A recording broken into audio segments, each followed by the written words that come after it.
Miriam, 1,50 com fio dental. Ju.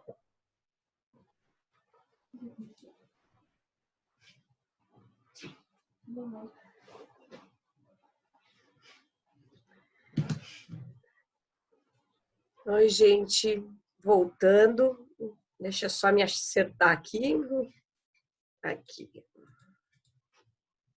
Isso, ok.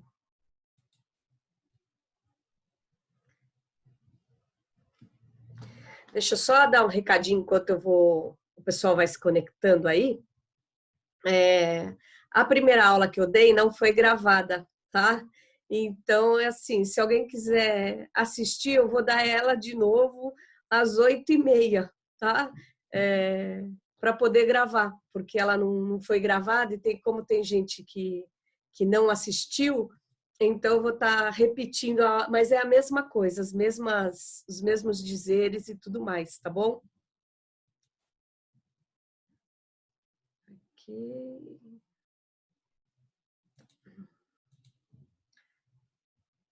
Como é que eu mexo nisso?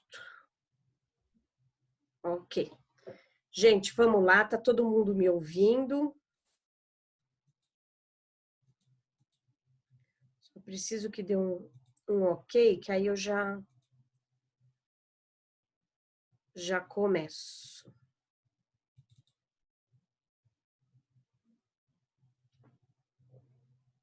A gente vai dar continuidade à unidade 9, tá? Sistema digestório.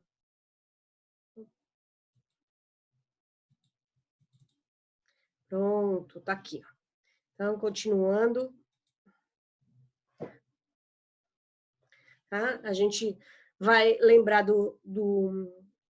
da estamina, tá? Então, a estamina tá aqui, ó, dentro do estômago, tá certo? Então, ela tá aqui na parede, tá certo? Ela vai estimular a produção de ácido clorídrico. O ácido clorídrico vai entrar no estômago aqui, ó, através das bombas de potássio, tá? Troca potássio por H+, e o cloro também, tá certo? Então, essa reação aqui é simples, entra um positivo, sai um positivo, entra um negativo, sai um negativo, tá? E aí ocorre a produção do ácido gástrico aqui, reação bem simples de inorgânica. Tá? Então, o mecanismo de ação do antihistamínico, ele inibe de forma competitiva os receptores H2, lembra da chave fechadura? Então, os receptores histamínicos 2, eles são bem seletivos.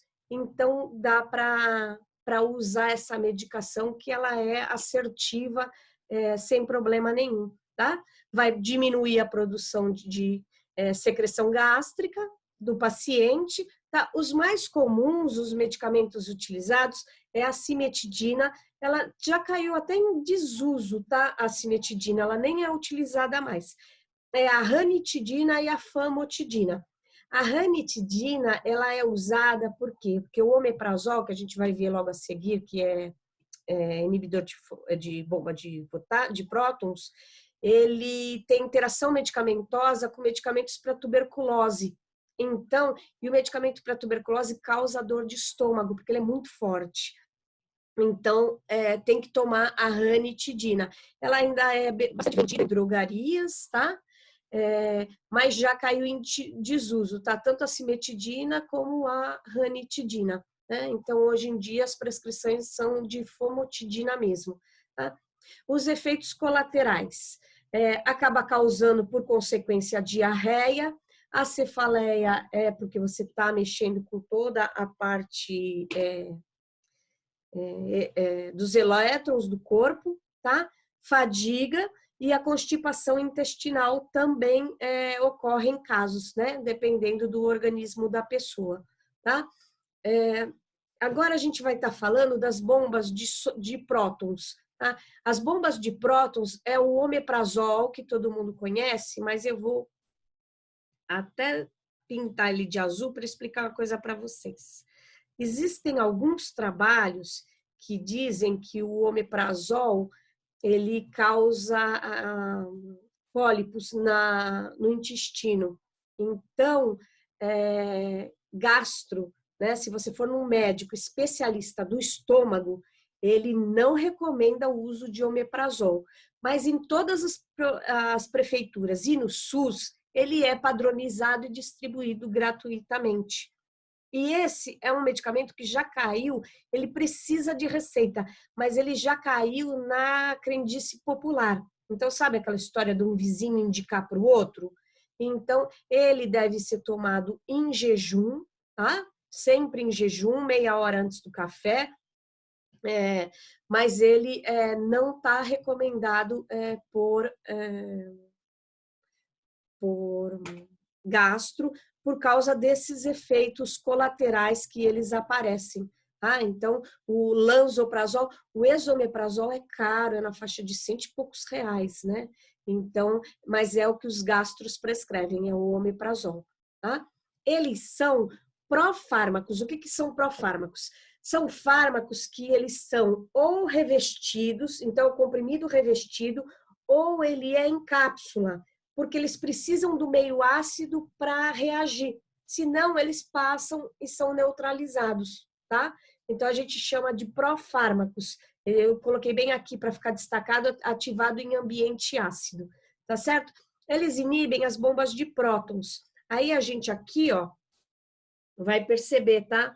Ó, o lúmen, o estômago, tá certo? Ó, o H+, aqui, porque você tem gás carbônico com a água, eles vão reagir e vai liberar o bicarbonato aqui, ele vai se desmembrar em CO3 e OH, e aí vai liberar uma molécula de H+. O H+, junto com o meio, ele vai juntar com o cloro, até pela atração das duas substâncias, e vai passar pela membrana. Então, você vai estar bloqueando aqui, ó, tá? A saída, a entrada de potássio. Assim você cria uma homeostase, lembra do equilíbrio dentro da célula, fora da célula? Então, a partir do momento que eu tenho carga positiva no lúmen, então o H+, ele fica dentro da célula, então ele não sai. Se ele não sai, ele não reage com ácido clorídrico, então aqui eu vou ter cloreto de potássio e não ácido clorídrico, tá? Então, é por isso que as bombas de prótons são tão eficientes. E aí, são várias bombas. O que acontece com o uso contínuo? Jamais pode fazer uso contínuo de omeprazol, lanzoprazol. Tem que revezar. Então, assim, usou 3, 6 meses de omeprazol. No mês seguinte, deveria entrar com uma ranitidina. Tá? Deveria usar outro mecanismo, porque você não vai comprometer o organismo. Quem faz isso? Ninguém, tá? Ninguém faz isso, tá? Então, é assim, tem gente que toma omeprazol há 10, 15 anos direto, né? Então, você vai comprometendo as bombas. Então, elas vão se degradando, né? E vai perdendo o efeito mesmo. E aí começa a ter dor, começa a ter problema de estômago. Então, esses pacientes que fazem uso, que são todos os idosos, né, a grande maioria dos idosos, tem que conversar com ele. O senhor já falou que o senhor toma omeprazol há 5 anos, há 10 anos, né? Por causa disso, porque vai comprometendo as células do organismo. Tá? Agora a gente vai passar para outra classe de antiácidos. Continuamos no estômago, tá? Os citoprotetores. Os antiácidos, eles são usados para alívio da úlcera péptica, tá? Então, assim, a pessoa que está com uma úlcera, ela vai ser acompanhada pelo médico. Então, ele vai dar um hidróxido de alumínio, uma colher em cada refeição, vai dar o omeprazol ou o lanzoprazol em jejum, e ele vai acompanhando, porque a tendência, se for no começo, essa úlcera, o próprio organismo cicatriza, porque você está diminuindo a quantidade de ácido, está protegendo o estômago. Então, você está tendo uma série de reações para que esse órgão se reconstrua. E a tendência do nosso corpo é se reconstruir. Né? A partir do momento que não faz o tratamento adequado, não faz uma dieta adequada, aí a úlcera vai aumentando. Aí, nesse caso, aí tem que fazer a cirurgia e é cauterizado, né? A ferida é queimada, tá? Popularmente falando, né? Sem usar nomes técnicos. Então, é esse o procedimento com quem tem úlcera, tá? Então, os citoprotetores, como o próprio nome diz, eles protegem, tá? São as prostaglandinas, tá? Que elas fazem uma camada dentro do estômago, tá? Deixa eu ver se tem um estômago fácil aqui para mim. Mas é aqui, ó. Elas vão agir aqui dentro, tá? E elas vão fazer uma bicamada aqui protegendo o estômago.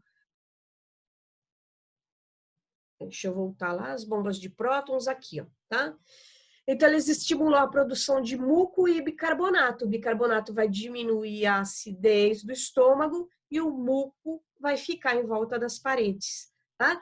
Ele se liga às úlceras, formando uma película protetora. Na aula passada, eu expliquei que a parede do estômago, ele fica ó, deixa eu ver, aqui tá assim. Aqui dentro, ele, na verdade, ele pode ter pH de 2, chega até 1,5, para vocês terem ideia do quanto é corrosivo o ácido de estômago. E aqui, ele tem um pH 6. Então, esse citoprotetor, ele vai criar uma barreira para que esse ácido não vá perfurando cada vez mais a úlcera. Eu estou falando aqui, mas podia estar aqui, em qualquer canto da parede, tá? Então, é isso que esse citoprotetor faz, ele cria essa película para quem já está mais, né, mais avançado com a úlcera, tá? Tem o subcitrato de bismuto e o sucralfato. Eles não são baratos, tá? É na faixa de 50, 60 reais por aí. Mas quem tem úlcera tem que tomar e tal.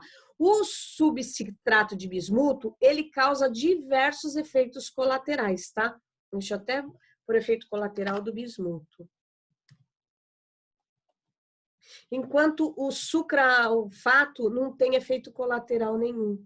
Então, normalmente, o prescrito é o sulfacrato, apesar do preço. A gente não troca, tá? Nem farmacêutico, nem balconista, ninguém troca. Se o médico prescrever o bismuto, a gente pode falar para ele, olha, o bismuto causa efeito colateral, enquanto que o sucralfato, ele não causa efeito colateral. Então, o senhor conversa com o seu médico, mas trocar a receita, não.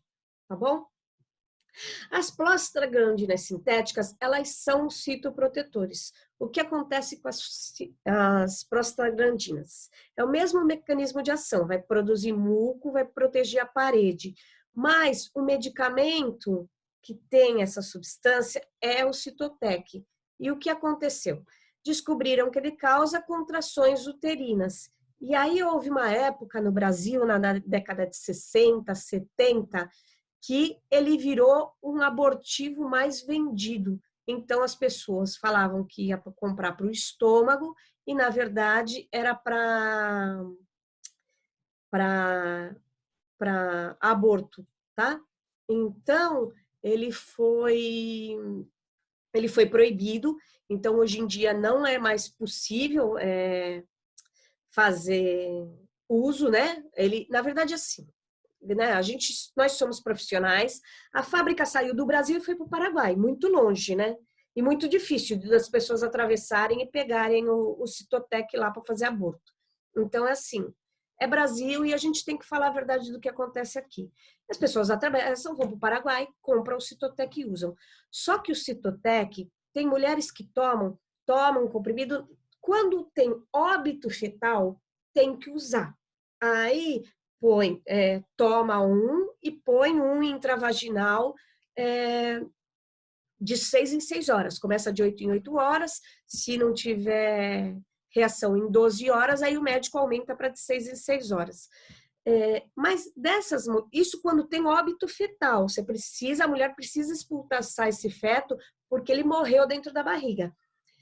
Quando a mulher está no seu segundo mês, terceiro mês de gravidez, e ela toma o Cytotec ou ela introduz, 15% das mulheres têm ruptura uterina, ou seja, dá uma hemorragia, ela vai para o hospital, ela vai perder o bebê, só que ela vai perder o útero junto. Então, isso eu gosto de deixar bem claro quando alguém está falando assim, você sabe como vende, tem como comprar e tal. Eu, particularmente, pelas minhas convicções, né, religiosas e tudo mais, eu sou contra o aborto. Né? Eu acho que tem e dá ao filho, faz alguma coisa, dá para a mãe criar, dá para a avó criar, mas enfim, eu sou radicalmente contra o aborto sob nenhuma hipótese, qualquer hipótese eu sou contra.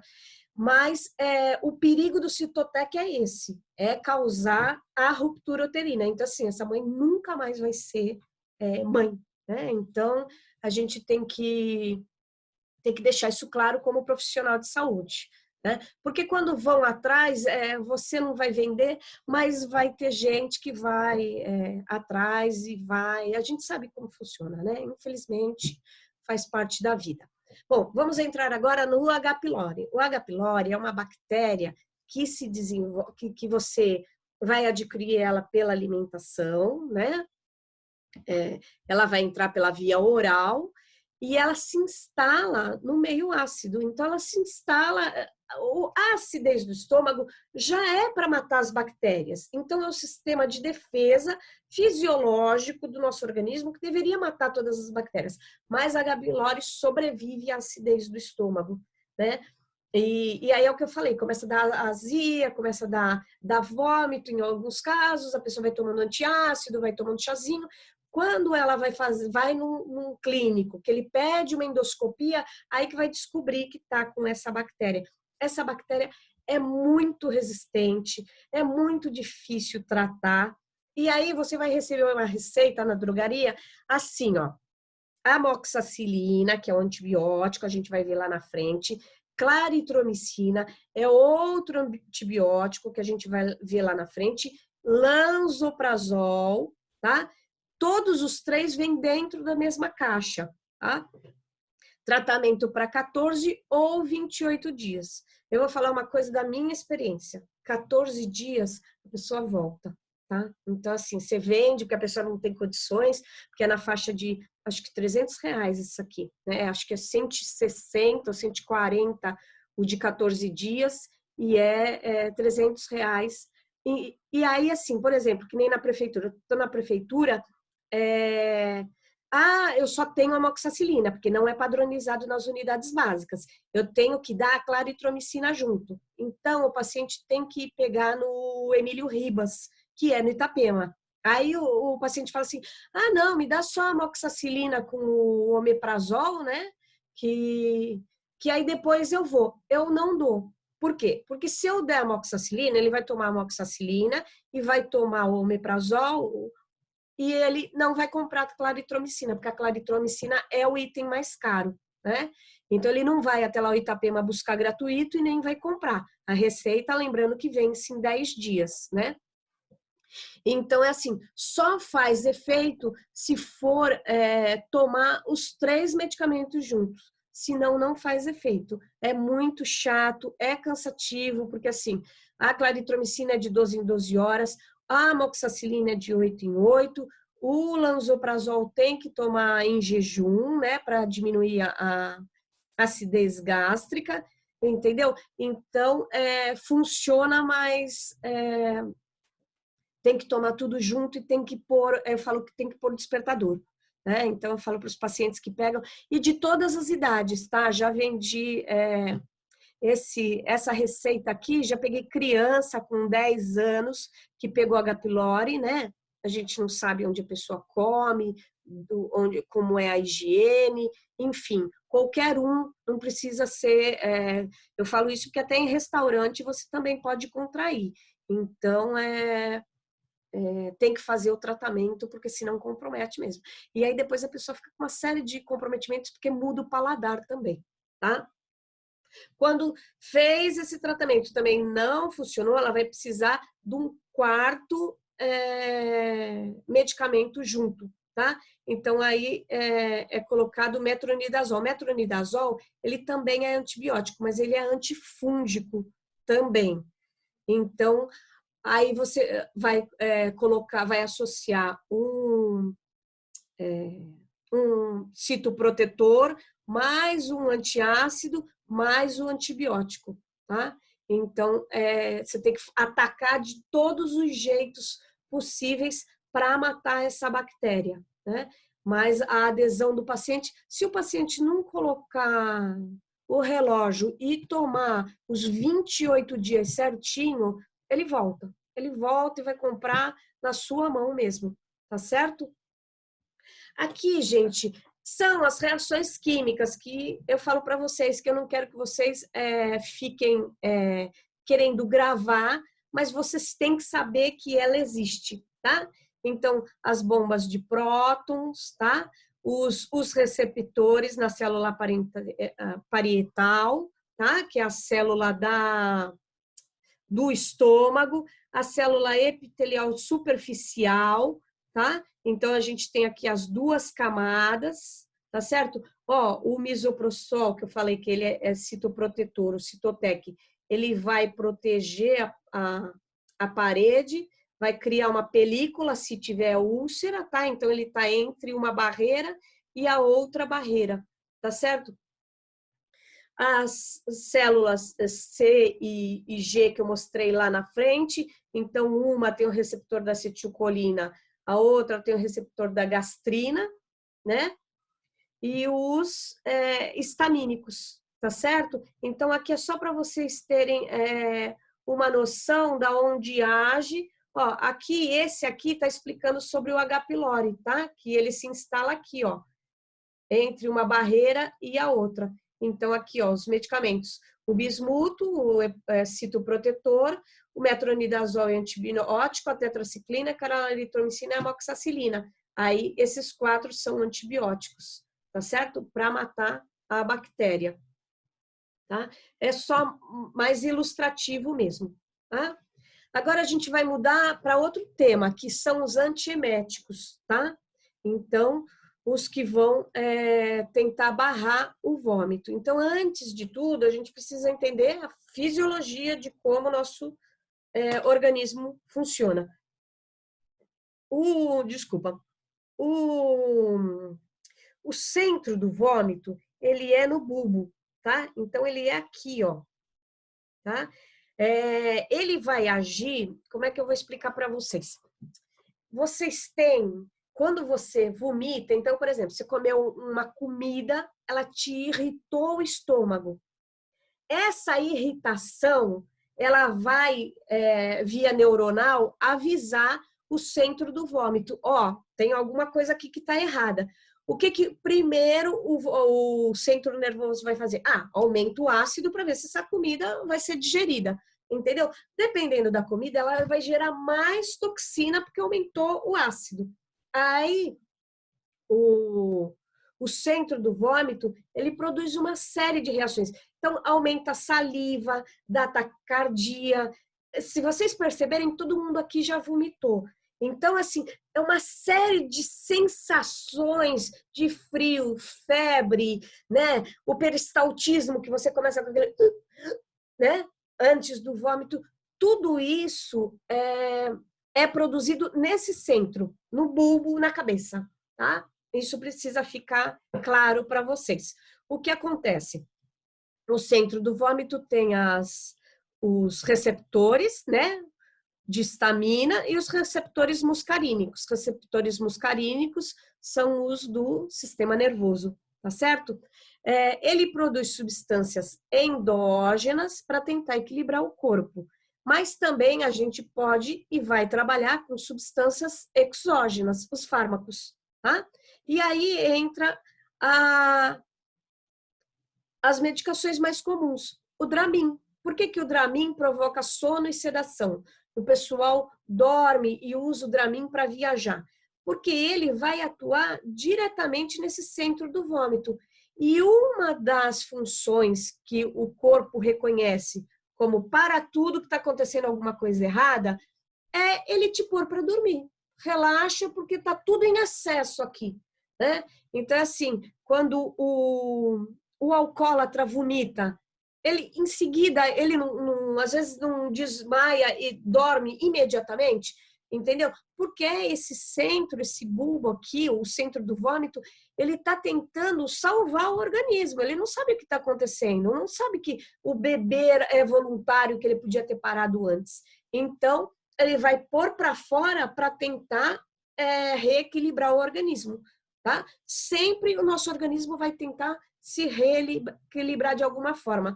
Quando a gente consegue se reequilibrar sem coisas externas, mais fácil a recuperação. Quando você usa medicamentos durante as situações, né, que pode ser uma intoxicação alimentar, uma doença, um antibiótico que você tomou e não gostou, né, um alcoolismo, né, o excesso de álcool no organismo. Então, tudo isso pode provocar esse centro do vômito aqui, tá bom? Os antagonistas de M1 é o receptor, tá, do sistema nervoso, né? Aí a gente lembra toda aquela parte da acetilcolina que a gente estudou lá, né? Neurotransmissor, acetilcolina, tá? Aí, antigamente, era muito utilizado a escopolamina, é o Buscopan. Só que o Buscopan, ele não age só no estômago. Então, ele age em diversas partes do corpo, por causa do receptor não específico, tá? Receptor M1, muscarínico. Então, muitas vezes você só estava com, né, um princípio de vômito, era mais fácil você tomar outra substância, que eu vou falar mais ali para frente, e você acaba tomando um Buscopan, tá? Então, assim, eu não vejo dificilmente eu indico Buscopan para as pessoas, tá? Até por causa disso, porque como ele tem um efeito tão disperso, não é uma ação imediata, tá certo? Deixa eu só ver se alguém... Gente, se alguém quiser falar alguma coisa, avisa aqui no chat, tá bom? Ó, aqui é só para vocês, para ilustrar como é o centro do vômito, tá?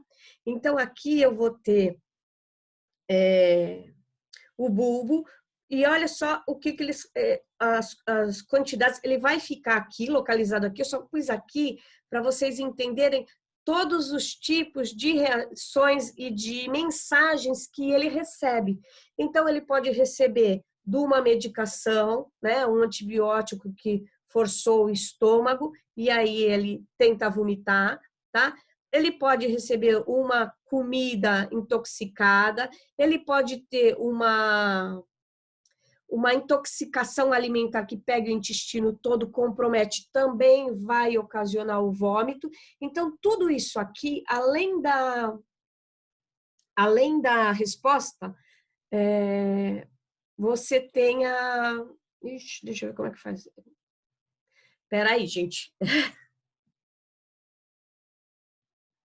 Para que senha na sala da professora? Ah, porque agora a plataforma está pedindo senha. Eles obrigam agora a gente colocar senha, tá? É um saco isso, mas não foi a gente que criou, foi a plataforma.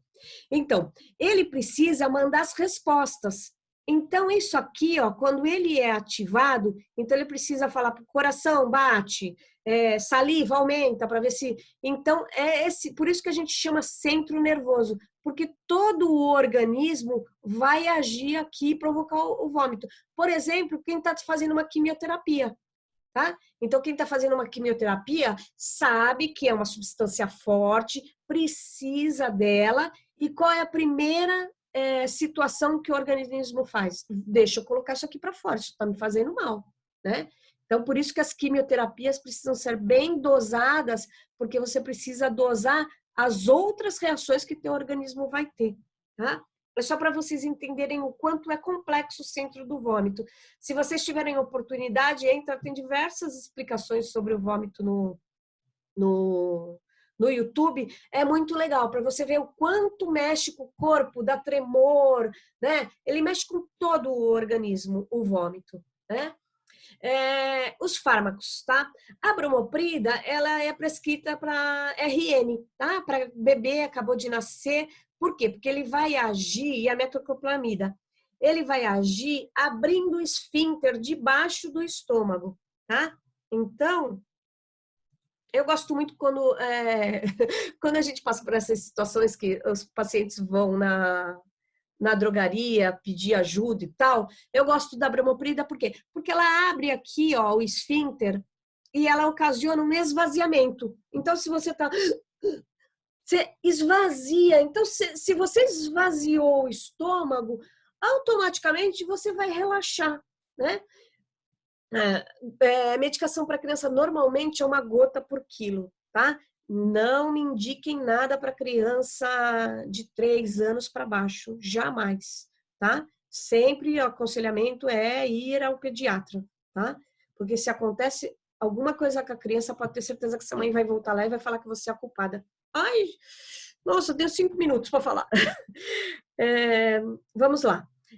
Ocorre o esvaziamento gástrico, né? E aumenta o peristaltismo intestinal. Foi o que eu falei. Vai todo o suco gástrico que está concentrado no estômago, ele vai descer para o intestino. Então, vai aliviar como um todo. O perigo do Plasio, principalmente, é a reação extrapiramidal, tá? O Digesan não tem tanta, mas o Plasio é o que tem mais. Eles agem da mesma forma, mecanismo de ação. O que é a reação piramidal? A reação piramidal é porque bloqueia os canais de dopamina no sistema nervoso.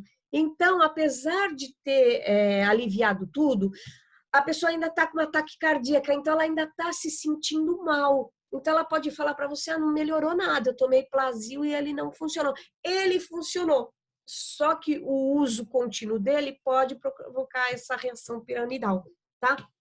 O Vonal, ele age da mesma forma, tá? Esvaziamento gástrico e aumento do peristaltismo intestinal. Só que ele vai agir bloqueando a serotonina, tá? Então ele vai agir em outro receptor. Hoje em dia é o mais recomendado, tá? Só que o preço dele é R$60. E nem todo mundo tem R$60 para dar para uma criança, porque ela está vomitando, tá? Então ele ainda está muito caro, porque é o último tipo de lançamento que foi realizado. Isso aqui é o que está na apostila de vocês, tá? Eu só pus aqui para ficar fácil para vocês a hora que vocês quiserem estudar, tá certo? E aí a gente termina aqui. O último slide eu mostrei para vocês sobre as cirurgias bariátricas na aula passada, né? E a aula que vem a gente vai falar sobre a parte intestinal, tá? Eu não quis falar hoje porque eu acho que fica muita informação, aí a gente não grava. Então eu gosto de detalhar bastante para ficar bem explicado toda a parte fisiológica para vocês entenderem as reações que a gente tem, tá? Então o que é importante? Vocês saberem da acetilcolina, histamina e gastrina, tá? São as três substâncias que vão reagir fazendo o quê? Produzindo o ácido clorídrico, tá? Que tipos de antiácidos a gente tem, tá? Então, a gente tem os antiácidos, que vão diminuir a quantidade de ácido clorídrico. A gente tem os antihistamínicos, tá? Vão agir também da mesma forma, tá? Então, mecanismo de ação por competição. A gente tem muito receptor H2, então ele diminui também a produção de secreção gástrica, tá? As bombas de sódio de prótons, o omeprazol está contraindicada pelos médicos especialistas, né? Mas ele funciona e age muito bem. É que o efeito do uso contínuo dele pode provocar outras doenças. A questão é o efeito do uso contínuo. O que é importante saber dos inibidores das bombas de pressão? São fármacos, tá? Ativados através do ácido. Então, se ele tiver no meio básico, ele não vai funcionar. Lembrando que o recomendável para essas substâncias é sempre tomar em jejum, tá? Citoprotetores é o sulcrafato, porque o bismuto tem muitos efeitos colaterais, então a primeira opção de escolha é sempre o sulcrafato, que vai criar uma película na parede do estômago. As prostaglandinas são proibidas no Brasil, né, porque são utilizadas como abortivos. São obrigatórias de ter nas maternidades, tá? Então, dificílimo conseguir comprar, porque você tem que provar que você não é só hospital, você é maternidade. Essa parte farmacêutica bem chatinha, porque você não pode deixar acabar também em maternidade, né? Falamos do H. pylori, né? A infecção no estômago que ocorre, precisa lembrar os pacientes de colocar despertador, porque são 3 ou 4 substâncias com horário que devem ser tomadas por 28 dias seguidos, né? Falamos das reações e do vômito, tá? Se vocês tiverem alguma dúvida na próxima aula, pode passar pelo WhatsApp, porque aí eu tiro a dúvida. Eu vou ver se eu consigo tempo na próxima aula para estar falando sobre o vômito na gravidez, mas é justamente porque vai agir aqui, tá? Não é local, não é no estômago, é no bulbo. Como está tudo em atividade acelerada, então o estômago também, para quem é mais sensível, o estômago vai ficar tentando ver o que está acontecendo, né? Normalmente as náuseas, elas passam depois do 3º mês, tá? Do 3º até o 5º, às vezes ainda tem, mas entre o 3º e o 5º mês aí passa, porque aí tudo vai se estabilizando, o corpo vai entendendo que tá tudo ok. Gente, espero que vocês tenham gostado, tá? Eu, às 8h30, vou regravar a primeira aula, porque ela não gravou, então eu vou ter que falar tudo de novo. Se vocês quiserem entrar, fiquem à vontade, tá? Eu vou porque eu tenho que gravar os 35 minutos para quem não assistiu. Então, tá. Deixa eu ver se tem alguma pergunta. Então, a senha é por isso, tá? E vou frisar o que eu falei na aula anterior. A prova vai ser P1 e P2. A prova vai ser online, só que são questões alternativas. E o meu medo com as questões alternativas é que a dissertativa eu posso considerar. Então, lembra que eu falei, se vocês não conseguirem gravar o nome das coisas, vocês podem estar desenhando para mim e tudo mais, que eu vou entender que vocês sabem do que eu estou falando. Agora não mais, tá? Então, vão ser alternativas, então tem que saber. Mas aí eu vou passando questionário quando chegar mais próximo da prova. Mas, se eu não me engano, vai ser final de maio só, a P1. E aí a P2 junta, a P2 é do 7º ao 12º módulo, mas eu vou dar para vocês até o final, até o 16º, tá? Porque não cabe na minha cabeça vocês saírem de um curso de farmácia sem ter anti-inflamatório, porque anti-inflamatório e antibiótico são os 2 módulos finais e são as coisas que mais vendem. Então, eu vou estar passando para vocês, tá bom? Beijo! Espero que vocês tenham gostado. Tchau!